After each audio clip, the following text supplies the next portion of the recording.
Looking for Quichotte, à l'origine, c'est une commande que m'a faite le metteur en scène Vladimir Steyert sur la figure de Don Quichotte. Il était parti du constat qu'en fait, tout le monde connaissait Don Quichotte sans même l'avoir jamais lu.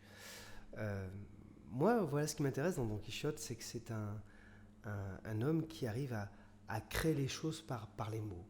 Et simplement parce qu'il dit les choses adviennent. Et en ces temps que nous vivons, je trouve qu'il y a quelque chose qui résonne très fort avec notre pouvoir et notre art au théâtre. Cette pièce a déjà donc été créée par ce metteur en scène et en 2012, il a été sélectionné par le comité de lecture de la Comédie Française.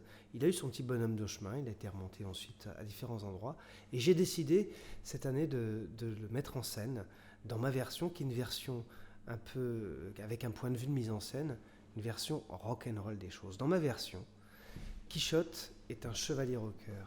C'est-à-dire que de la même manière que Don Quichotte de Cervantes était complètement rempli par l'univers de la chevalerie, mon Quichotte à moi, en fait, est rempli de l'histoire du rock des années 50 aux années 90 à peu près, et cherche à travers cet esprit du rock, cet esprit subversif, cet esprit de liberté, cet endroit du rock'n'roll qui est condensé d'une histoire de courant, de contre-courant et d'un besoin de liberté, d'un besoin de vivre finalement, se prêtait très bien en fait à cette version-là, d'autant que Thomas Cerezola, qui interprète Quichotte, est un rocker lui-même.